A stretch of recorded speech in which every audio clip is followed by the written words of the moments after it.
এই মহিলাটির পেট থেকে জন্ম নিয়েছে শয়তানের বাচ্চা, যে মাংস খেতে পছন্দ করে, তাও আবার মানুষের। এই মেয়েটির নাম তিয়া। তার বাবা প্রায় অনেক বছর ধরে শরীরে মরণ ব্যাধি ঘা নিয়ে ছটফট করে বেঁচে আছে। তিয়ার অন্য বোন পুত্রী, যে কিনা গত 2 বছর ধরে নিখোঁজ। তার বোনকে সে খুঁজতে বের হলে তার সামনে যে অভিশপ্ত অতি তার বিষয়গুলো সামনে আসতে থাকে, তা সত্যি গায়ে কাটা দেওয়ার মতো।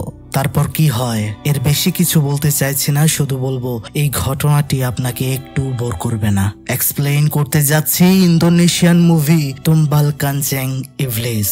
তো কি অবস্থা সবার? আমি আছি শুভ্র আপনাদের সাথে। আপনারা দেখছেন প্রেতালাপ। তাহলে চলুন বন্ধুরা, চলে যাওয়া যাক ভয়ানক দুনিয়ায়, যেখানে আপনার ভয় করবে। তার আগে চ্যানেলটি সাবস্ক্রাইব করে ফেলুন। একটা বাড়িতে একটা লাশকে সবাই সামনে রেখে তেলাওয়াত করছিল সূরা ইয়াসিন। লাশটা আসলে তিয়ার বোন পুত্রের। সাথে বসেছিল তার বাবা ইউসুফ। ঠিক তখনই হঠাৎ করে লাইট অফ হয়ে যায়। তিয়া লক্ষ্য করলো যারা এতক্ষণ কোরআন তেলাওয়াতে মগ্ন ছিল তারা এক অদ্ভুত শব্দে জিকির করছে, কিন্তু সেটা কোনো ঈশ্বরের নয়। তার বাবা তখন সেখান থেকে তাকে চলে যেতে বলছিল। সেখানকার কিছু লোক তিয়ার দিকে ভয়ানক ভাবে তাকাচ্ছিল। পুত্রের লাশটা তখনই নড়তে শুরু করে, যেটা তখনই তিয়ার মুখের সামনে উঠে বসে পড়ে। সে তো খুবই ভয় পেয়ে যায়, আর তখনই তার ঘুমটা ভেঙে যায়। তার মানে এতক্ষণ সে স্বপ্ন দেখছিল। আসলে তার বোন পুত্রী গত 2 বছর ধরে নিখোঁজ। তিয়া ভীষণ আতঙ্কিত স্বপ্ন দেখে, তাই বাথরুমে চলে গিয়ে ঝর্ণাতে মাথাটা ঠান্ডা করতে থাকে। তখনই পেছন থেকে একটা আওয়াজ। বাহিরে এসে সে দেখতে পারে তার বাবা অদ্ভুত আচরণ করছে। সে কোনোভাবেই ইউসুফকে সামলাতে পারছিল না। ইউসুফ তাকে বলছিল, তোমাকে এখান থেকে চলে যেতে হবে মা। তিয়া তো কিছুই বুঝতে পারছে না। তখনই তার বাবা তার গলায় ধরে ফেলে, যেন এটা তার বাবা নয়, ভেতরে অন্য কেউ চলে এসেছে। সেটা এবার ভয়ঙ্কর কণ্ঠে বলছিল, তোকে কানজেং বেছে নিয়েছে। এটা বলে ইউসুফের ভেতর থেকে সেটা আবার চলে যায়। তার বাবা আবারও তাকে বলছিল, বাঁচতে চাইলে এখান থেকে চলে যাও মা। বোঝা যাচ্ছিল কোনো একটা জিনিস ইউসুফকে অনেক কষ্ট দিচ্ছিল। তাছাড়া তার শরীরে ঘা ক্রমশ যন্ত্রণাদায়ক হয়ে যাচ্ছিল। তখনই তিয়া পেছনে চেয়ে দেখতে পারলো একজন দাঁড়িয়ে রয়েছে, দেখতে খুবই ভয়ঙ্কর। সে বলে যাচ্ছিল, তোমার বোনকে খুঁজে বের করো, নয়তো তোমার বোন মারা যাবে।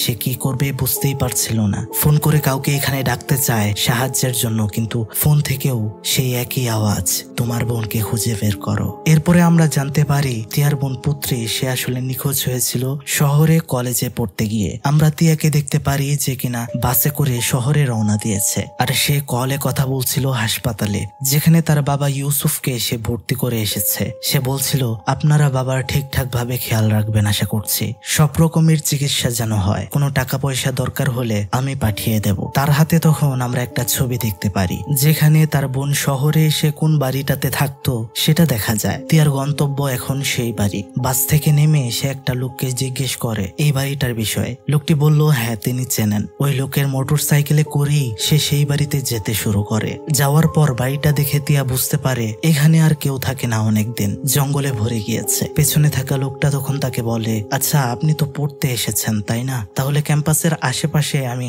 ভালো কোনো জায়গা আপনাকে দেখে দিতে পারি, যেখানে আরো অনেক ছাত্রছাত্রীরা থাকে। তিয়া রাজি হয়। সেখানে যাওয়ার পর আমরা দেখতে পারি বাড়িটা অনেক বিশাল। তিয়া বাড়ির সামনে থাকা কাজের ছেলে জানুকে জিজ্ঞেস করে যে এখানে কোনো ঘর খালি পাওয়া যাবে কিনা। জানু তাকে ঘরের ভেতরে নিয়ে যায় মালিকের সাথে কথা বলিয়ে দিতে। সেখানে আমরা রোজা নামের একটা মহিলাকে দেখতে পারি। সেই হচ্ছে এই বাড়ির মালিক এবং তার হাজবেন্ড সহ সে এখানেই থাকে। রোজা বলছিল, ভাড়ার জন্য আমিও মানুষ খুঁজছিলাম, তুমি কি এখানে লেখাপড়া করতে এসেছো? তিয়া তাকে মিথ্যা বলে, মিথ্যার আশ্রয় নেয়, বলে হ্যাঁ পড়তেই এসেছে এখানে। রোজার ব্যবহারটা সেখানে খুবই মনোমুগ্ধ করছিল।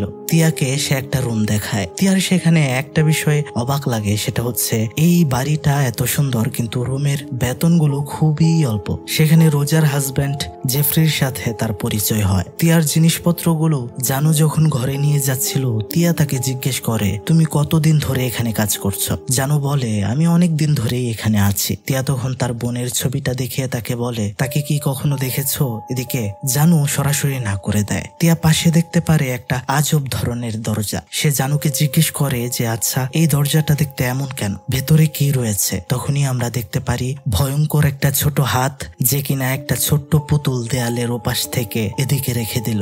জানু সেটা দেখে বলে, আচ্ছা এই পুতুলটা কি আপনার? এটা বলে সেখান থেকে জানু উত্তর না দিয়েই চলে যায়। সেখানে তখন একটা বৃদ্ধা মহিলা আসে এবং তিয়াকে বলে, তোমাকে একটা বিষয় জানিয়ে রাখি, তুমি এই বাড়িতে বাকিদের মতো সারা বছরই থাকতে পারবে, কেবল একদিন ছাড়া। এটা আমাদের পরিবারের জন্য একটা স্পেশাল দিন, যেদিন সব পরিবারের মানুষ একসাথে হই আমরা, তাই সেদিন সবাইকে বাড়ি ছাড়তে হয় একদিনের জন্য। আর সেই দিনটা আর বেশি দেরি নেই, মাত্র 2 সপ্তাহ পরেই। এটা বলে সেখান থেকে মহিলাটা চলে যায়। সন্ধ্যায় নিজের জিনিসপত্র গোছানোর সময় হঠাৎ করে তিয়ার ঘরের দরজাটা খুলে গেলে সে দেখতে পারে সেই অদ্ভুত কাঠের দরজাটা পাজেলের মতো বাকবাক হয়ে নড়ছে। তার তো ভয় হচ্ছিল খুব। সে ঘর থেকে বের হয়ে সেটা ভালো করে দেখতে চাইলে তখনই পাশের রুম থেকে একটা মেয়ে বের হয়ে পড়ে, যে কারণে দরজাটাও স্বাভাবিক হয়ে যায়। এবার আমরা দেখতে পারছিলাম বাড়ির কাজের লোক জানু, সে লুকিয়ে লুকিয়ে একটা ছেলের সাথে দেখা করছে। ছেলেটার নাম নাথান। রাতে যখন ঘুমাতে যাবে তিয়া, তখনই সে দেখতে পারে তার বাবার রূপে কেউ একজন টেবিলের উপর শুয়ে আছে। এটা দেখেই তো সে ভয় পেয়ে যায়, যদিও লাইট জ্বালাতেই সেখানে কেউ ছিল না। এরপরের দিন সকাল, যেখানে তিয়া তার বোন পুত্রের কলেজে গিয়েছে পুত্রের বিষয়ে জানতে, কিন্তু সেখান থেকে তাকে জানানো হয় তার বোন অনেক আগে থেকেই উধাও হয়ে গিয়েছে। আর কলেজ থেকে কোনো রকম খোঁজাখুঁজি হয়নি, কারণ হিসেবে মনে করা হয়েছিল হয়তো সে বাড়িতে চলে গিয়েছে আর এখানে থাকবে না। বিষয়টা অদ্ভুত লাগে তিয়ার। বের হওয়ার সময় তার সাথে দেখা হয় সেই মেয়েটির, যে মেয়েটিকে তিয়ার পাশের রুমে থাকতে আগের দিন রাতে আমরা দেখতে পেয়েছিলাম। দুজন সেখানে পরিচিত হয়। মেয়েটির নাম নিনা। মেয়েটি ভাবে হয়তো তিয়া এই কলেজে অ্যাডমিশন নিতেই এসেছে। দুজনের ভালোই বন্ধুত্বপূর্ণ সম্পর্ক হয়। এদিকে আমরা দেখতে পারি রোজাকে, যার হাতে একটা খরগোশ ছিল এবং এটাকে নিয়ে সে একটা ঘরের ভেতরে ছেড়ে দেয়। তখনই আমরা দেখতে পারি সেখান থেকে ভয়ঙ্কর কিছু একটা সেই খরগোশটাকে ভেতরের দিকে টেনে নেয়, কিন্তু অর্ধেক সেটাকে খেয়ে সেটা আবার ফেলে দেয়। অর্থাৎ বোঝা গেল এই খরগোশে তার চলবে না। রোজা সেখানে বলছিল, বাবা একটু অপেক্ষা করো, তুমি যা চাও তাই তোমার মা এনে দেবে। তারপর রোজাকে আমরা তার স্বামীর সাথে দেখতে পাই, যাদের দুজনের চেহারার মধ্যেই ঘা ছিল, যেমনটা ইউসুফের শরীরে আমরা দেখতে পেয়েছিলাম। চেহারাটা একদম নষ্ট ছিল, যেটা আয়নাতে দেখা যাচ্ছিল, কিন্তু আয়না ছাড়া তাদেরকে ঠিকঠাকই দেখা যাচ্ছিল। রোজা তার স্বামীকে বলছিল, এই তো আর কিছুদিন পর আমরা আমাদের আসল রূপে ফিরে আসতে পারবো। সন্ধ্যা সময় তিয়া যখন বসেছিল তখন সে শুনতে পায় বাইরে থেকে কান্নার আওয়াজ। সে সেখানে গিয়ে দেখতে পারে তার বাবা ইউসুফ হাঁটু গেড়ে বসে কার কাছে যেন মিনতি করছে, বলছে আমার মেয়েকে ছেড়ে দাও। তিয়া তো কিছুই বুঝতে পারছে না। সে যখন সামনে যায় তখনই তার বাবাকে কোনো একটা অদৃশ্য শক্তি টানতে টানতে নিয়ে যাচ্ছিল। পেছন পেছন সে দৌড়ে গিয়ে দেখতে পারে দরজার সামনে জানু তাকে বলছিল সময় থাকতে এখান থেকে চলে যাও। তখনই দরজাটাও লেগে যায়। সে তো খুবই ভয় পাচ্ছিল। নিনা সেখানে এসে তাকে ঠান্ডা হতে বলে। সে নিনাকে সবটা বলে এবং এটাও বলে যে জানু বাহিরে দাঁড়িয়ে আছে, কিন্তু নিনা দরজা খুলে কাউকেই সেখানে দেখতে পায় না। কিন্তু আমরা দেখতে পারছিলাম সত্যি সত্যিই বাহিরে ছিল জানু, আর এই সব কিছুই খেয়াল করে দেখছিল আড়াল থেকে জেফরি। নিনা তিয়ার কাছে ভালো করে এবার জানতে চাইলো যে তোমার কি হয়েছে, এখানে তুমি কেন এসেছো। তিয়া তখন বলতে শুরু করে সব ঘটনা। সে বলে তার বোন গত 2 বছর ধরে নিখোঁজ এবং তার বাবা অসুস্থ, হাসপাতালে ভর্তি রয়েছে। তিয়া তার বাবার ছবিও নিনাকে দেখায়। তিয়া যেই জানালা লাগাতে গেল সেই ফাঁকে আমরা দেখতে পাচ্ছিলাম নিনা তার হোয়াটসঅ্যাপে তিয়ার বাবার ছবিটা নিয়ে নেয়, কিন্তু আবার এখান থেকে ডিলিটও করে দেয় যেন তিয়া বুঝতে না পারে। নিনা তিয়াকে বলে, আমি তোমার মোবাইলে আমার নাম্বার সেভ করে দিয়েছি, কোনো বিষয়ে দরকার পড়লে অবশ্যই যোগাযোগ করো। কিন্তু সে লুকিয়ে ছবিটা কেন নিল তা একটু পরেই বুঝতে পারবো। এদিকে আমরা দেখতে পাচ্ছিলাম রোজা আর জেফরি আয়নার সামনে বসে আছে, তাদের বিভৎস রূপ। রোজা বলছিল, আমি তিয়া মেয়েটিকে চিনতে পেরেছি, তার বিষয়ে ভাবতে হবে। তখন তার স্বামী বলছিল, এত ভাবার প্রয়োজন নেই, কাঞ্চেং আমাদের কাছে তাকে পাঠিয়েছে আমাদের সন্তান ঠিক করার জন্য, তবে এতে বাধা হয়ে দাঁড়াতে পারে নাথান। মানে বন্ধুরা, সেই ছেলেটির বিষয়ে বলছে তারা। যেখানে রোজা বলছিল, আমি নাথানকে দেখে নেব, তুমি জানুকে দেখো, সে যেন নাথানকে সাহায্য না করে। এদিকে তিয়া যখন শুয়ে আছে হঠাৎ করে তার ঘরের মধ্যে একটা চিঠি এলো, যেটা আসলে পাঠিয়েছে নাথান। চিঠির মধ্যে লেখা ছিল, অভিশাপ এই জায়গা থেকেই শুরু, তাই অবিলম্বে এই জায়গাটা ছেড়ে চলে যাও বাঁচতে চাইলে। বিষয়টা তিয়ার রহস্যজনক লাগে। সে বাহিরে এসে নিনার কাছে যাবে, কিন্তু ঘরটা লাগানো, নিনা ভেতরে তো নেই। নিনাকে আমরা দেখতে পারি সে গাড়িতে ছিল, কোথাও একটা যাচ্ছে। তিয়া মাত্র পাওয়া চিঠিটা ছবি তুলে নিনাকে হোয়াটসঅ্যাপ করে। নিনা চলে যায় তার কলেজেরই একজন প্রফেসরের কাছে, আর সেখানে এই ঘটনার মূল থিমটা আমরা বুঝতে পারি। আসলে ইউসুফের ছবিতে নিনা একটা সিম্বল দেখতে পেয়েছিল, তাই সেটার বিষয়ে জানতে সে প্রফেসরের কাছে এসেছে। এটা দেখার পর প্রফেসর জানায় এটা হলো কানজেং ইবলিশ, শয়তানের প্রতীক। এটা নিয়ে তিনি অনেক গবেষণা করেছেন। 1800 শতক থেকে এই পূজা শুরু হয়েছিল, আর যেটা করার কারণে মানুষ অমর হতে পারে এবং প্রচুর টাকা পয়সার মালিক হয়। এটা একটা কাল্ট নির্ভর প্রথা, মানে সংগঠনের মতো। সেই প্রফেসরের গবেষণা অনুযায়ী অনেক ভালো মানুষও এর ভেতরে জড়িয়ে রয়েছে এবং গোপনীয়তার সাথে শয়তানের উপাসনা চালিয়ে যাচ্ছে। প্রফেসর বলে, আমি আরো জানতে পেরেছি এই সংগঠনগুলোতে যারা একবার প্রবেশ করে তার মৃত্যু ছাড়া সেখান থেকে মুক্তি পায় না। তুমি যে লোকটি মানে ইউসুফের ছবি দেখালে, আমি মনে করি সেও এই কাল্ট অথবা সংগঠনের সাথে যুক্ত ছিল যারা শয়তানের পূজা করে। প্রফেসর তখন বলছিল এই কাল্ট গ্রুপটা এদিকেই কোথাও আছে, আর আমাদের কলেজের মিসিং হওয়া সব মেয়েরা এটার সাথেও যুক্ত হতে পারে, কেননা শয়তানের পূজারীদের শয়তানকে খুশি করতে মানুষের বলি প্রয়োজন হয়। এই কথাগুলো শুনে বন্ধুরা আমরা বুঝতে পারি যে তিয়ার বোন পুত্রী আসলে সেই শয়তানের পূজারীদের হাতেই বলে হয়েছিল। শুধু তাই নয়, কলেজের আরো যারা মিসিং হয়েছে তারাও। এরপর প্রফেসর তাকে একটা ট্যাব দেয়। তিনি বলে, এখানে একটা শব্দ পাবি শুনতে। শয়তানের পূজারীরা শয়তানকে ডাকার সময় সেই শব্দ ব্যবহার করে থাকে, যে শব্দটার উচ্চারণ হচ্ছে সিরেপ। আমরা দেখতে পাচ্ছিলাম নিনা এবার তিয়াকে সবকিছু বলে দেওয়ার জন্য ফোন করছিল, কিন্তু কলটা কেটে যায় কিছু বলার আগেই। তার পেছনেই আমরা দেখতে পাচ্ছিলাম রোজাকে, সে ফিসফিস করে শয়তানকে ডাকার মন্ত্র জপে যাচ্ছিল, মানে সিরেপ সিরেপ। তারপর কি হয় নিনার সাথে তা দেখানো হয় না। তিয়া তখন এই বাড়িতে বিপদ বুঝে এখান থেকে বের হতে চাইছিল, তখনই সে দেখতে পারে রোজা একটা গর্ভবতী মহিলাকে এই বাড়িতে নিয়ে আসছে, খুব ভালো ব্যবহার করছে ওনার সাথে। সেই মহিলাটি খুবই খুশি রাতে আশ্রয় পেয়ে। মহিলাটি আসলে বাইরে বিপদে পড়েছিল। রোজা সেই মহিলাকে নিয়ে ঘরে ঢুকতেই তিয়া যখনই পেছনে চাইলো, সে দেখতে পেল তার পেছনেই রয়েছে রোজা। কিন্তু কিভাবে সম্ভব, এত তাড়াতাড়ি এখানে কিভাবে এলো? সে তো অবাক হয়ে যায়। রোজা তাকে বলছিল, এত রাতে ব্যাগ নিয়ে কোথায় যাচ্ছ? সে ভয় পেয়ে যায়, বলে আমি আমার মামাতো ভাইয়ের সাথে দেখা করতে যাচ্ছিলাম, কিন্তু সে আজ আসবে না। রোজা তখন বলে, তাহলে ঘরে চলে যাও। তিয়া ঘরে গিয়ে নিনাকে ডাকতে শুরু করে, কিন্তু কেউ তো নেই সেখানে।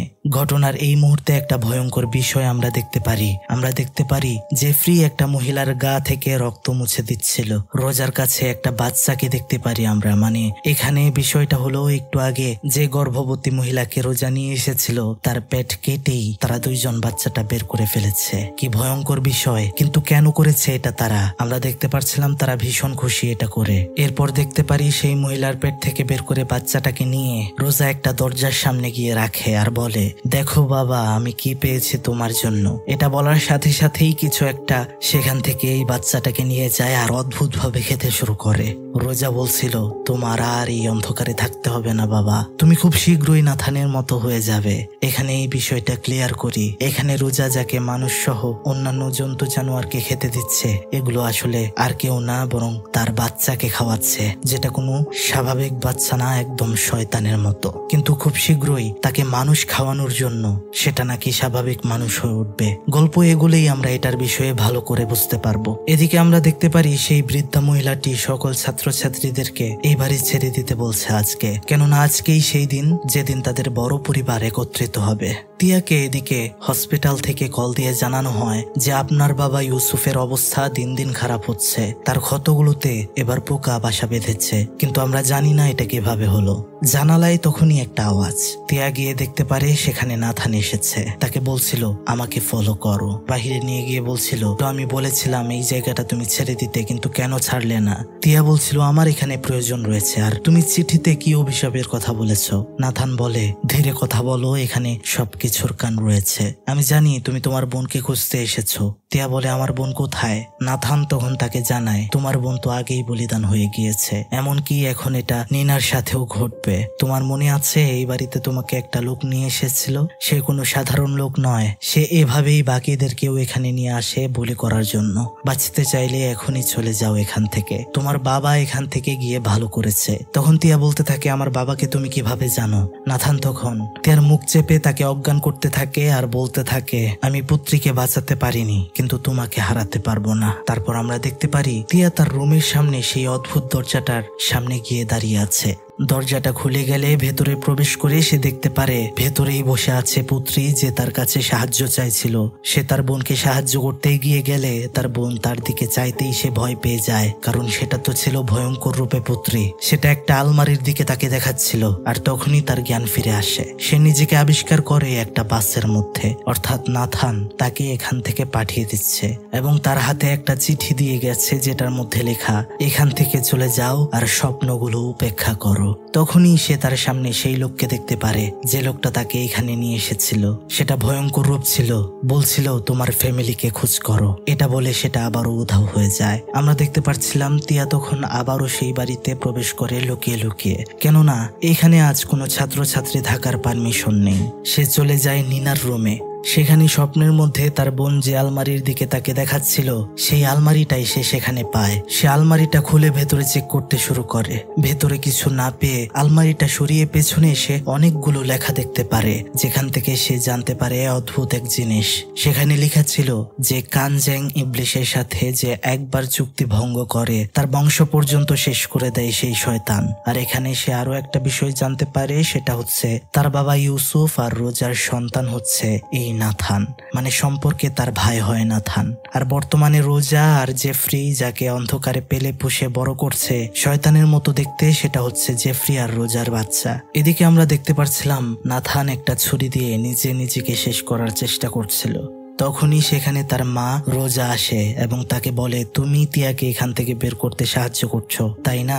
এটা বলে তাকে গলায় টিপ দিয়ে কষ্ট দিতে থাকে। এদিকে তিয়া সেই ঘর থেকে বের হয়ে কিছু অদ্ভুত ভয়ঙ্কর শব্দ শুনতে পায়। তাই সে দৌড়ে গিয়ে রান্নাঘরে একটা ছুরি হাতে নেয় আত্মরক্ষার জন্য। সে চলে যায় রোজার রুমে। সেখানে গিয়ে সে তার বাবা আর রোজার একটা ছবিও খুঁজে পায়। তখনই সে আরেকটা রুমের ভেতরে ঢুকে পড়ে, যেটা একদমই অন্ধকার ছিল। এদিকে আমরা দেখতে পাচ্ছিলাম সেই অদ্ভুত দরজার ভেতরে রুমটিতে, যেখানে সেই বৃদ্ধ মহিলা সহ রোজা নিনার অবচেতন দেহ নিয়ে শয়তানের পূজা করছিল। সেখানে তখন শয়তানও হাজির হয়। অন্যদিকে তিয়া সেই ঘরের মধ্যে যেতেই হঠাৎ করেই ঘরে থাকা খেলনাগুলো চালু হয়ে যায়। সে তো খুবই ভয় পেয়ে যায়। অন্ধকারে তার ফোনের লাইটটা নিচের দিকে ধরতেই সে দেখতে পারে সেখানে একটা ভয়ঙ্কর শয়তানের বাচ্চা। এটা দেখে তো সে খুবই ভয় পাচ্ছিল। তখনই সেখানে এসে পড়ে রোজা এবং তাকে তার শয়তানি শক্তি দিয়ে কন্ট্রোল করে ফেলে। বলতে থাকে, নাথান তোমাকে বাঁচাতে চাইছে না, আর তুমিও সবকিছু জেনে গিয়েছো, এবার তোমাদের নিয়ে খেলবো আমি। এরপরে আমরা দেখতে পারি জেফরি নাথান আর তিয়াকে একটা ঘরে নিয়ে বেঁধে রেখেছে ঝুলিয়ে। এদিকে আমরা দেখতে পারি সেই বৃদ্ধ মহিলাটা আর সেই ড্রাইভার লোকটা একসাথে কি যেন যুক্তি করছে। এদিকে আবার নাথান কোনোভাবে জ্ঞান ফিরিয়ে আনে তিয়ার। নাথান তিয়াকে বলতে থাকে, তুমি কেন যাওনি এখান থেকে? আমার মা রোজা তোমাকে এখানে বাঁচিয়ে রাখতে আনেনি। আমি তোমার বাবা ইউসুফ আর রোজার সন্তান। তোমার বাবা চলে যাওয়ার পর জেফরির সাথে রোজার যে বাচ্চা হয়, শয়তানকে কাজে লাগিয়ে সেটা হচ্ছে আদিপ, মানে সেই ভয়ঙ্কর বাচ্চাটা যেটাকে তুমি একটু আগে দেখতে পেয়েছো। আমিও হওয়ার পর ঠিক এমনই ছিলাম, কিন্তু অনেক মানুষের বলিদানের পর আমি স্বাভাবিক মানুষে রূপান্তরিত হয়েছি। রোজা আর জেফরি তাদের সেই সন্তানকেও মানুষের রূপ দিতে প্রতিনিয়ত মানুষদের বলিদান করছে শয়তানের কাছে। এদিকে আমরা দেখতে পারি জানুকে সেই বৃদ্ধা মহিলাটি বলছে, তুমি আমার একটা কাজ করে দাও, নাথানকে অবিলম্বে মুক্তি দাও। আমরা এই সিদ্ধান্ত নিয়েছি। এরপর আমরা দেখতে পারি সেই ঘরের মধ্যে জানু যায় আর নাথানের গলার মধ্যে ছুরি ধরে। কিন্তু আশ্চর্য বিষয় হচ্ছে নাথানও চাচ্ছিল মুক্তি হোক তার। সে বলছিল, আমি এই পাপের শরীর চাই না। নাথানকে তখনই জানু মেরে ফেলে আর তখনই সেখানে ভয়ঙ্কর কিছু হাত এসে নাথানের দেহকে ছিন্ন ভিন্ন করে নিয়ে যায়। এসব চোখের সামনে দেখে তো খুবই ভয় পেয়ে যায় তিয়া। এদিকে আমরা সেই গোপন কক্ষে দেখতে পাচ্ছিলাম যেখানে শয়তানের পূজা করছিল নাথানের মা। কিন্তু নাথানের মৃত্যুতে সে অনেকটা দুর্বল হয়ে যায়, কিন্তু সে বুঝতে পারে না নাথান মারা গিয়েছে। সে শুধু বুঝতে পারে নাথানের কিছু একটা হয়েছে। এরপর আমরা দেখতে পারি এই বাড়ির সকল পরিবার এক হয়েছে, অর্থাৎ বন্ধুরা এখানে আমরা যাদেরকেই দেখতে পাচ্ছি তারা সবাই শয়তানের পূজারী। এদিকে জানু তিয়াকে বেঁধে রেখেছে। সেখানে সেই লোকটি যায় যে লোকটি তাকে এখানে এনেছিল। সেখানে সে বলতে থাকে, তোমার বাবা ইউসুফ আর রোজা তারা ছিল শয়তানের পছন্দের অনুসারী। তোমার বাবা আর রোজা মিলে চিরযৌবন এবং টাকা পয়সার জন্য শয়তানের অনুসরণ করতে শুরু করে আর সেগুলা পেয়েও যায়। কিন্তু রোজা সেখানে লোভী হয়ে যায়। তার আরো স্বার্থ হাসিলের জন্য সে শয়তানকে বেশি পূজা করতে শুরু করে, যেটা পছন্দ হয় না ইউসুফের। সে আর চাচ্ছিল না শয়তানের পূজা করতে। তখন সে রোজাকে ছেড়ে দেয় আর তোমার মাকে বিয়ে করে। সুখে থাকতে চায়, কিন্তু কানচেং ইবলিশকে একবার যে পূজা করেছে তার আজীবন পূজা করে যেতেই হবে, এটাই নিয়ম। আর তাই তোমার বাবার শরীর তখন থেকেই পচতে শুরু করে। তোমার বোন পুত্রীকেও এখানে আমি নিয়ে এসেছিলাম যেন সে শয়তানের পূজা করে, কিন্তু সে না মানার কারণে তাকেও বলি হতে হয়েছে। এবার তোমার পালা, তোমাকে এখানে নিয়ে আসা হয়েছে শয়তানের পূজা করতে। রাজি হবে কিনা এটা তোমার ব্যাপার। আমরা দেখতে পাচ্ছিলাম তিয়া কিছুই বলতে পারছিল না। পাশে সে চেয়ে দেখতে পায় তার বাবা ইউসুফ সেখানে বসে আছে। ইউসুফ তাকে বলছিল, মা তুই রাজি হোস না, রাজি হোস না। এদিকে আমরা দেখতে পারি সেই শয়তানের অনুসারী গ্রুপ নিনার দেহকে একটা টেবিলের মধ্যে রেখে তারা সেখানে শয়তানের পূজা শুরু করে, শয়তানকে ডাকতে শুরু করে। তখনই আমরা দেখতে পারি সেখানে উড়ে উড়ে কানচেং ইবলিশ উপস্থিত হয় আর নিনার ভেতর থেকে আত্মাটা বের করে নেয়। সাথে সাথে নিনার যৌবনও চলে যায়। রোজা আর জেফরি বুঝতে পারে এবার তারা হয়তো নতুন যৌবন ফিরে পাবে, চেহারা ভালো হয়ে যাবে, তাদের সন্তানও স্বাভাবিক মানুষ হয়ে যাবে। কিন্তু কিছুই হলো না। এ কি? রোজা তখন বলতে থাকে, নিশ্চয়ই এখানে কেউ আমাদের সাথে বিশ্বাসঘাতকতা করেছে। তখনই আমরা দেখতে পারি তিয়ার শরীর শূন্যের মধ্যে ভেসে সেখানে আসছিল, যেখানে সেই বৃদ্ধা মহিলাটি শয়তানকে বলছিল, কানচেং আপনি যা চান আমরা সম্মানের সাথে তা আপনাকে প্রদান করার চেষ্টা করি, আপনি তাকে গ্রহণ করুন। রোজা তো বুঝতে পারে তাদের সাথে বিশ্বাসঘাতকতা করেছে এই বৃদ্ধা। তখন সে তার ভেতরে থাকা শয়তানি শক্তি দিয়ে বৃদ্ধাটাকে আঘাত করতে চায়, কিন্তু কোনো কাজই হচ্ছিল না। শয়তান তখন সরাসরি তিয়ার শরীরের ভেতরে ঢুকে পড়ে, রোজা আর জেফরির আত্মাকে বের করে তার ভেতরে নিয়ে নেয় এবং তখনই তাদের বডিগুলো কিছু ভয়ঙ্কর হাত এসে টুকরো টুকরো করে নিয়ে চলে যায়। সবাই তখন সেখানে তিয়াকে পূজা করতে শুরু করে, করবেই তো, কারণ তার ভেতরেই রয়েছে এখন কানচেং ইবলিশ। শেষে আমরা দেখতে পাচ্ছিলাম তিয়ার বাবা ইউসুফ একটা মুস্কি হাসি দিয়েছে এবং নিজে নিজেই ছুরি দিয়ে নিজেকে শেষ করে ফেলে, আর তার শরীরটাকেও শয়তানের কতগুলো হাত এসে নিয়ে যায়। ঘটনার শেষ অংশে আমরা দেখতে পারি তিয়া এবার সেই বাড়ির মালিক হয়েছে এবং নতুন যুবতী মেয়েদেরকে বাসা ভাড়া দিচ্ছে। আর এভাবেই ঘটনাটির শেষ হয়, কিন্তু ছোট ছোট অনেকগুলো প্রশ্ন রেখে যায়, যেটা আপনাদেরকে এখন আমি বোঝাতে চেষ্টা করব। আসলে তিয়ার বাবা ইউসুফ আগে এই শয়তানের পূজারী ছিল, এই কাল্টের সাথে কাজ করত। রোজা আর তার সন্তান নাথান পৃথিবীতে আসে শয়তানের উপাসনায়, কিন্তু রোজা ধীরে ধীরে লোভী হয়ে যায়। সে আরো বেশি শয়তানের পূজা করে বিভিন্ন জিনিস হাসিল করতে শুরু করে। বিষয়টা ভালো লাগে না ইউসুফের। সে স্বাভাবিক জীবন যাপন করতে অন্য মহিলাকে বিয়ে করে, কিন্তু সেই শয়তান তো আর স্বাভাবিক জীবন পেতে দেবে না ইউসুফকে।